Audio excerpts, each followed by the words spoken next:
Nestled in the shadow of its imposing, now abandoned keep, sits the dwindling riverside village of Weepstone. But things were not always so. For in times gone by, a man from the east, known only as Raal, grew to power, waging a relentless campaign westward. After crossing the mountains into the kingdom of Talesworth, he established his seat of power and constructed a stronghold from which to oversee his lands. He called this stronghold Weepstone Keep. Many wondered what compelled this mysterious and seemingly unstoppable warrior to end his bloody campaign in this place.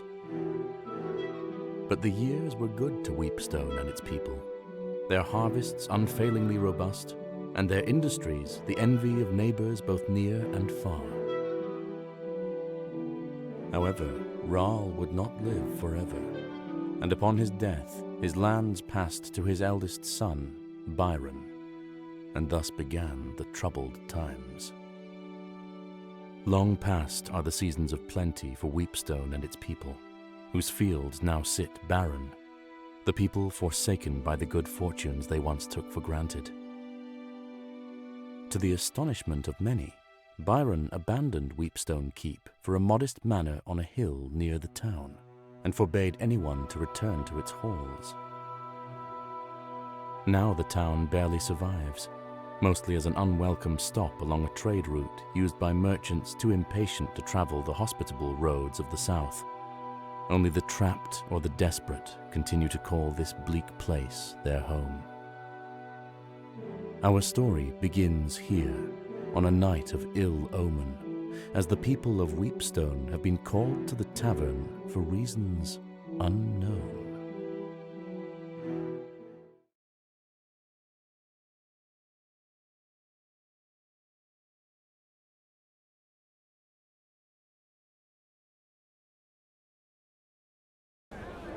Good people of Weepstone, I've summoned you here to discuss a matter of grave importance. My brother and your lord, Byron, has fallen ill. He is rarely conscious. His nights are fraught with fevered dreams and terrible nightmares. The healers know not what ails him. In his half-waking state, he mumbles incoherently of Weepstone Keep, the castle that our father built, our childhood home. I can only hope that it is there where answers may lie. Are there any among you willing to delve into that forsaken place to find the source of Byron's torment? I will not lie. There is undoubtedly great danger waiting for any who venture there, in the form of both man and beast. While the keep and its contents have been forbidden since our exile, I hereby decree that any brave enough to take on this task may enter, explore, and importantly, keep what they may find within its walls. Who among you will take up this duty? I need 6 volunteers. Please, I would rather not have my hand forced to choose.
I'll go. I'm not as young as I once was, but maybe my years at the keep will be of some help. Where you go, I go. I love. You know that.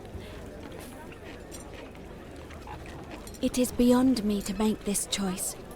This path has already been chosen for me.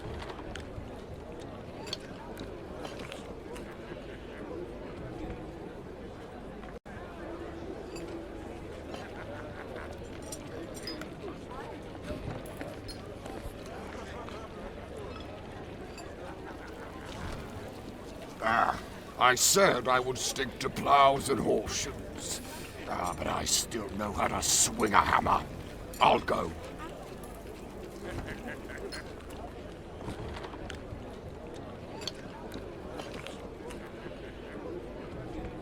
Okay.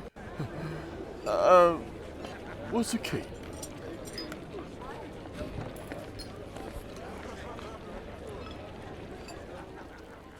And so the unlikely party set out for the keep, arriving at the gates just as the evening light began to fail.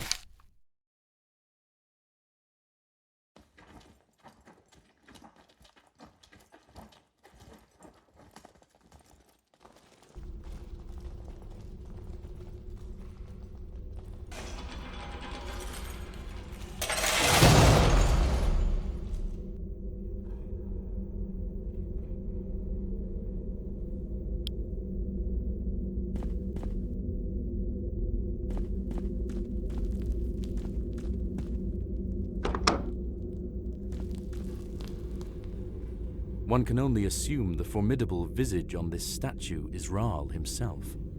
The left hand holds a small shield, while the right hand holds a lion-headed scepter.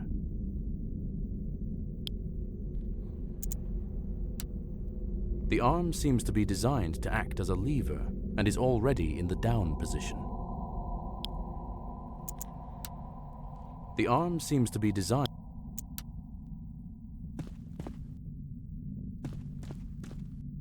The party lifts with their combined might, but can do little to move the steel portcullis.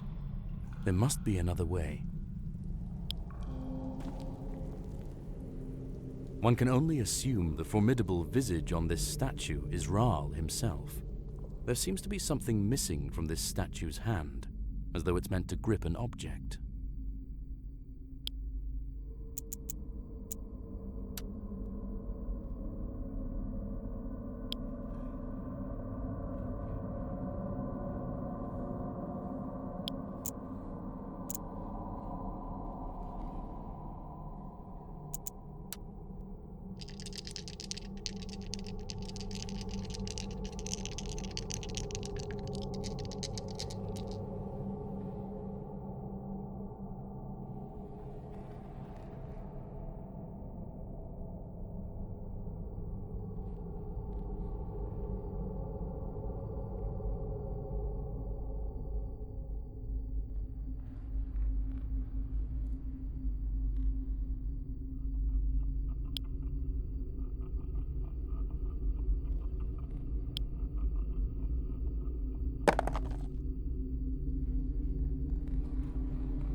This door is locked and won't budge.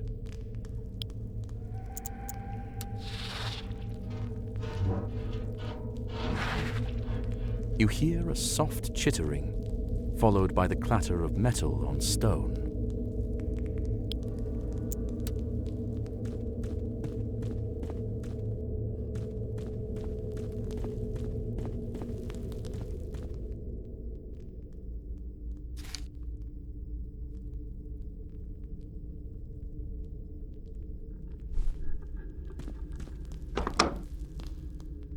The large forge at the center of this room seems long dormant, but the smell of coke and coal still permeates every inch. Crates, barrels, and scattered ashes are scant reminders that this was once the beating heart of the keep.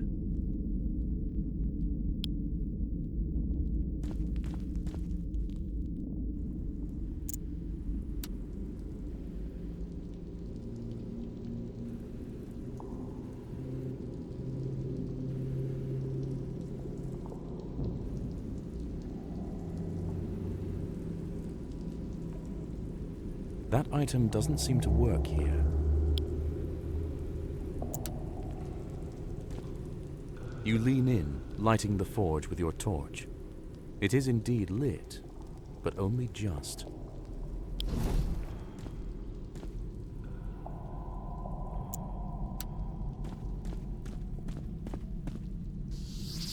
The forge begins heating up as you pump the bellows, but the embers remain quite cold.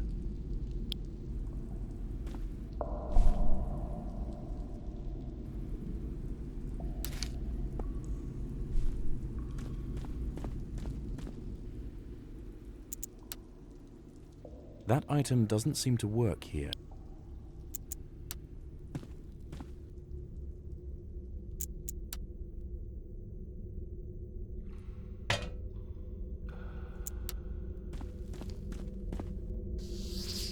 As more air pumps into the forge, you begin feeling some heat. The forge is as hot as it's going to get. The heat feels good in this cold, forgotten place.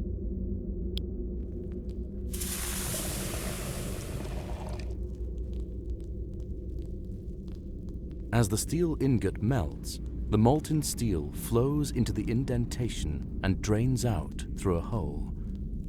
You seem to be missing something.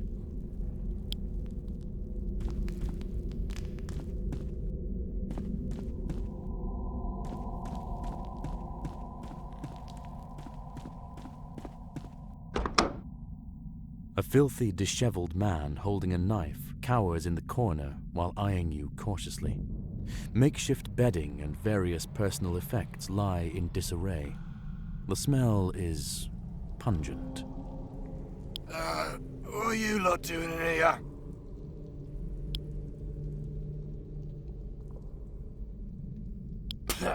Curse that place and everyone in it.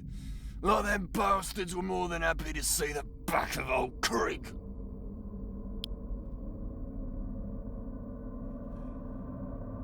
I'm not welcome in town as such, on account of my, dark past.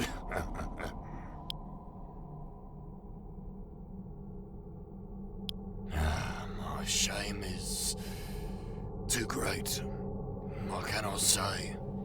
But I've been exiled near on 20 years now.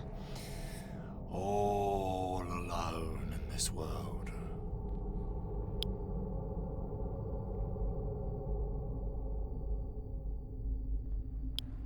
Sure. If you'll, have old Creek.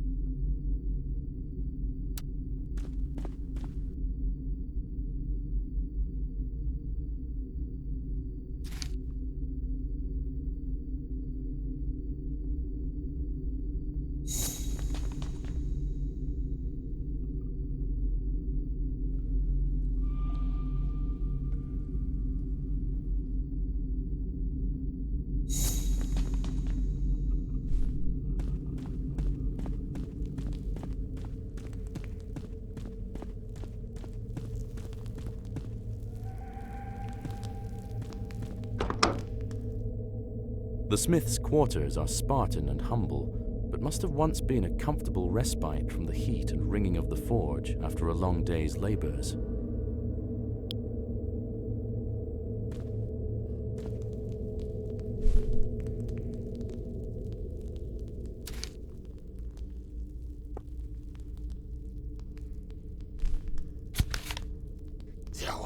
daft, blasted idiot. I just can't seem to keep my head on straight anymore these days. 1. Reforge the armory key for the 3rd time this year.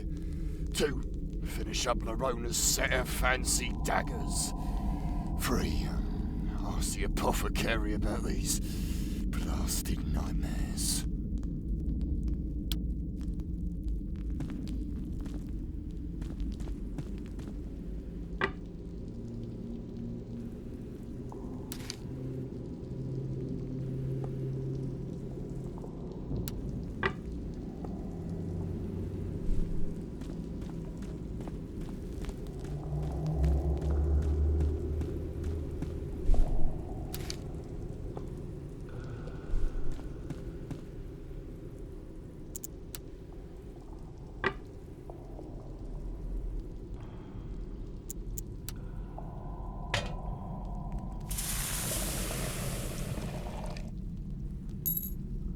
As the ingot begins to melt, the steel slowly oozes into the mold.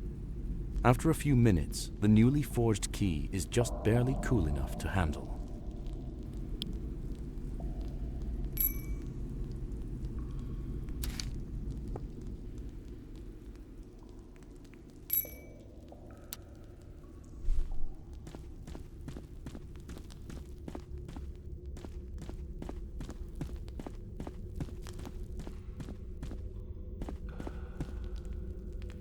This door is locked and won't budge.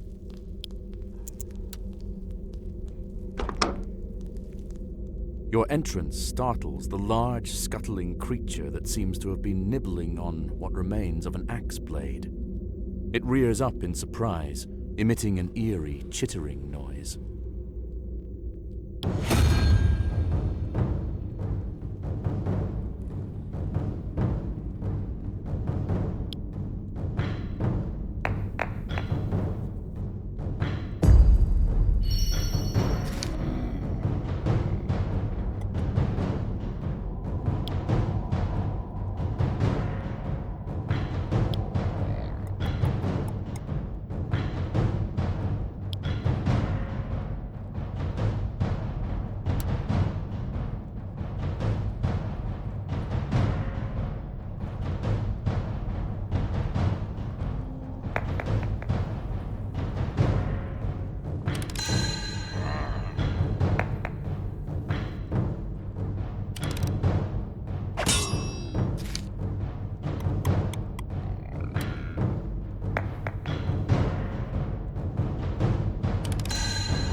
The earthy smell of rusting metal and leather gone to rot fill this chamber that clearly once served as an armory.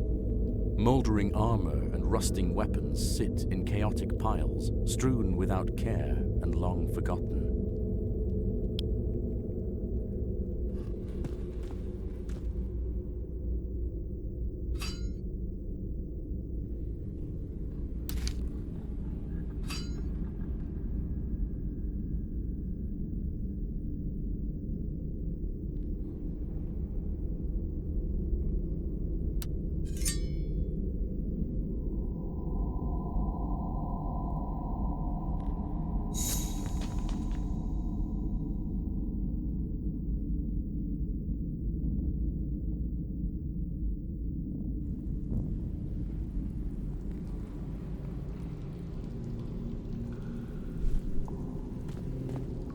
These weapons have been corroded beyond use by the Iron Belly's fetid bile.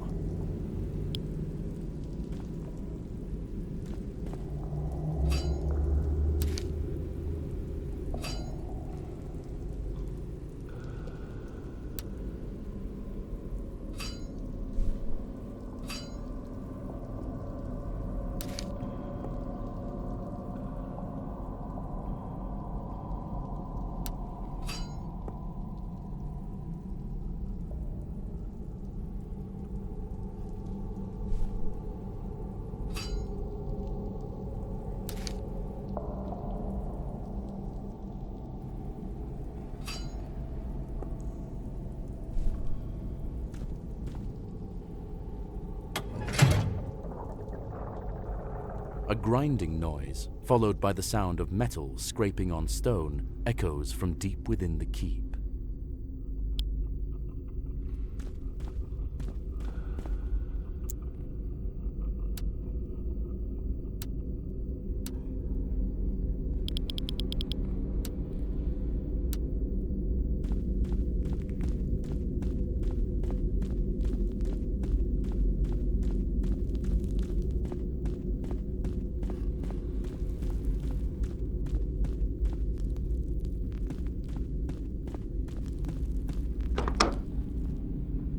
This stately but smaller hall seems to have served as a gallery of sorts. Crumbled detritus of carved busts and toppled plinths lie in shambles across the floor. The only remnants that hint at the original grandeur of this place are the large tapestries that still hang on the opposing walls, dominating the space.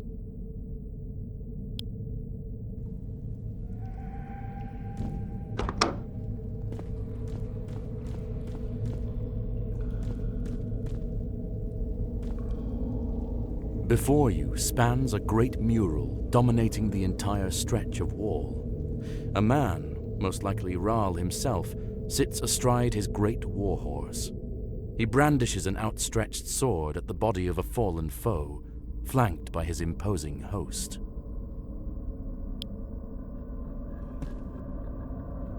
Depicted in the mural that spans the length of this side of the hall is the silhouette of a man standing in front of what looks like a calm pool of water. Though at first it appears to be merely a pool in a cavern, the exacting geometric carvings that decorate the hewn stone walls are of unsettling design.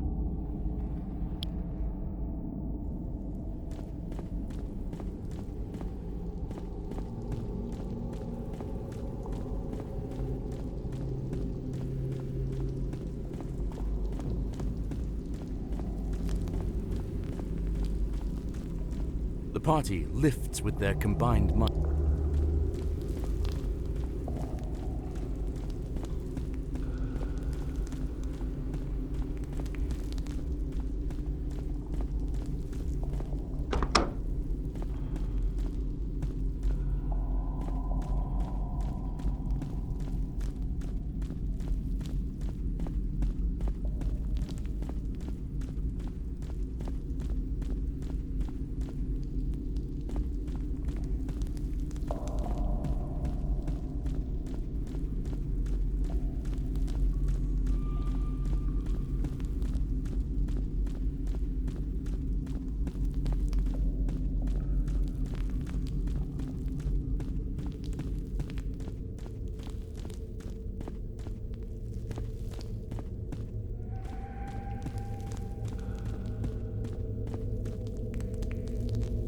This door is wedged shut by the damp and refuses to open despite your best efforts.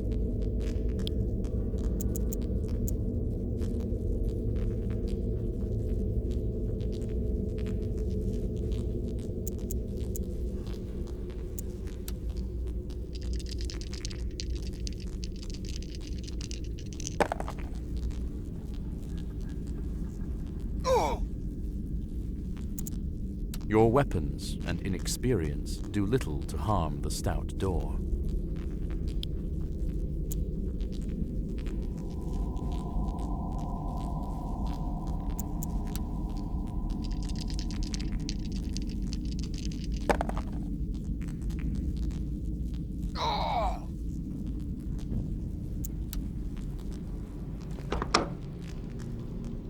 Spartan beds and matching foot chests hint at this room's use as a barrack of some kind. The ravages of looters and time have been unkind, leaving it in shambles. A makeshift structure built from bed frames dominates the rear of the chamber.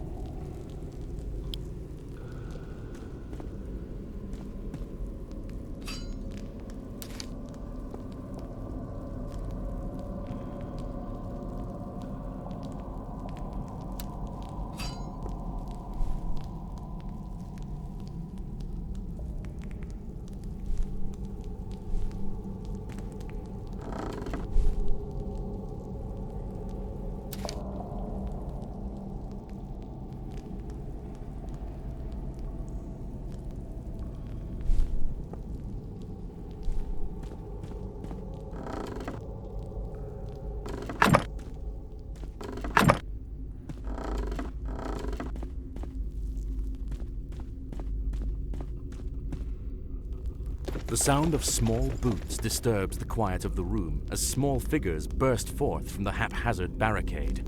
They brandish crude weapons and seem particularly intent on defending their hideout.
A grinding noise, followed by the sound of metal scraping on stone, echoes from deep within the keep.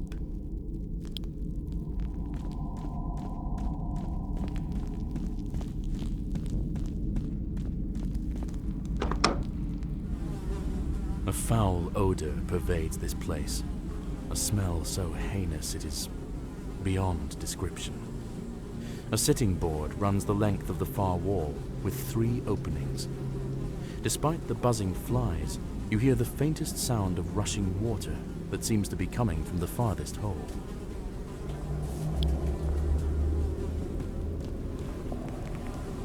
Your guts roil, your eyes water. Whatever faith you have is tested by the putrid fumes that waft from this unholy maw. Shockingly, the latrine is not only quite full, but its contents are surprisingly fresh. A glint of gold sits just out of reach, atop the muck.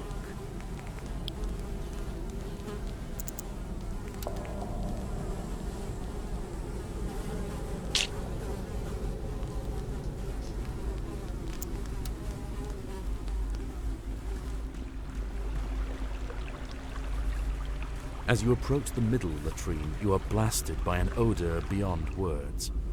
You have no choice but to back away.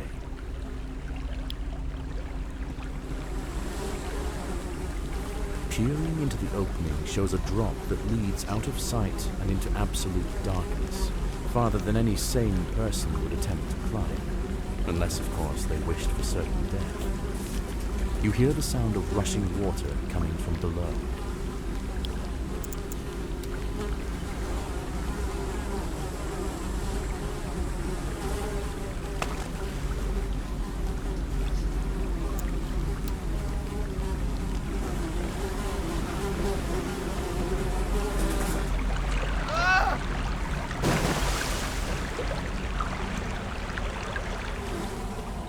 The party calls down in desperation, but they receive no reply.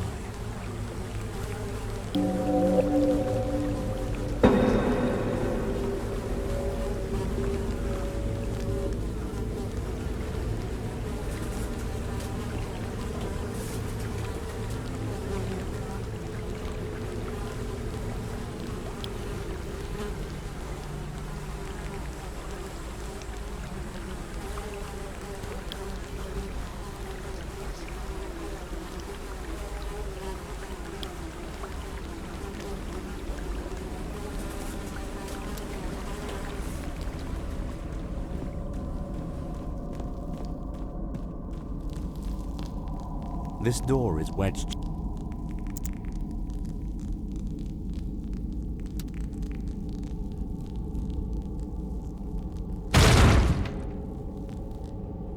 Though humble, these quarters were clearly reserved for a captain or leader of the keep's guard. The contents of this room appear mostly untouched over the years, as various papers and a book sit undisturbed upon a wooden desk.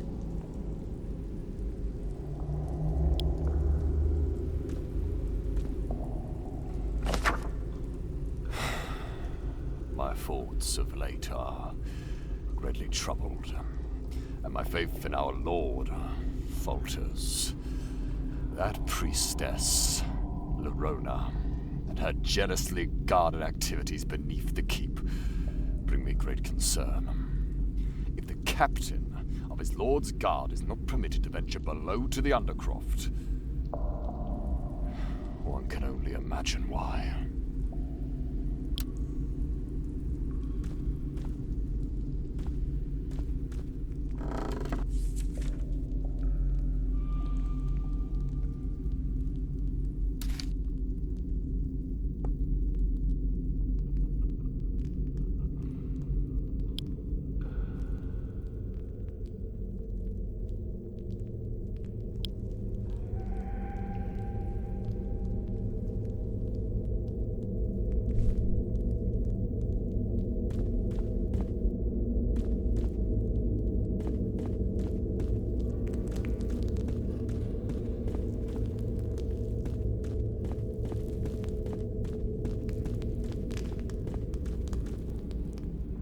This door is not locked, but it refuses all attempts to open it. No discernible sounds come from beyond the door. You attack the door, but fail to cause any significant damage.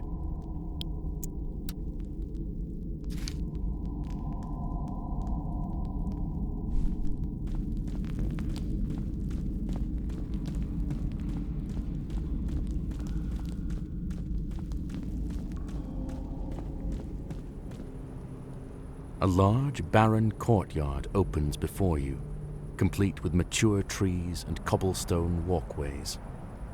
As you cross the threshold, a sprinkling of pebbles and dust rain down from above.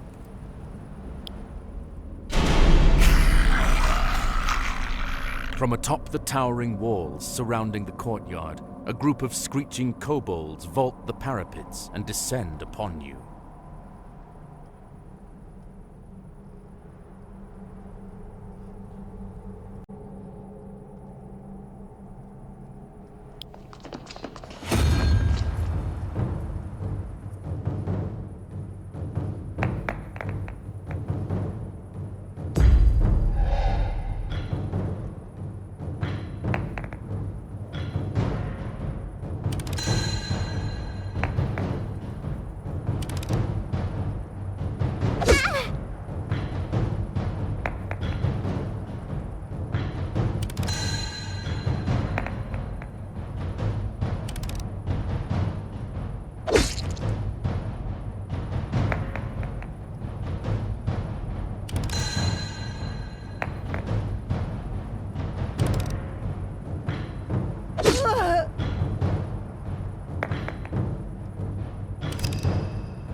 Despite your best efforts, the door refuses to budge.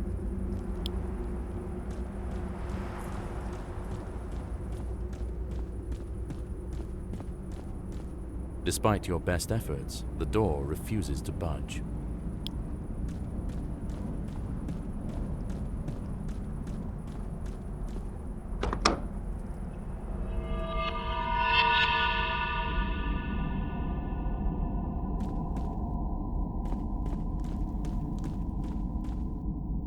You there? Who are you that dares enter this sacred place?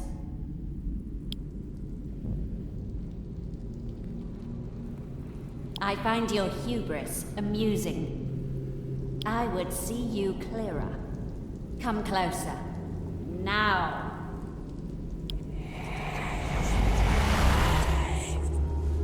It would be rude to not introduce myself to guests. I am Laronia, the ever-faithful. You say you've come on behalf of Byron. How does he fare? Still a craven, I presume?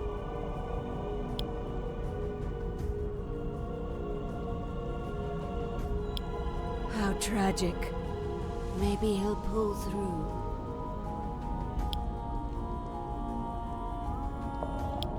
I know of ways to end his suffering. Let me show you.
I must have misinterpreted the omens.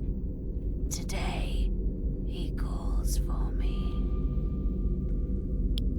It matters not. I am only a servant in his grand designs. It has already begun. And with that, the spark of life fades from the mad priestess, leaving behind naught but a dead-eyed rictus.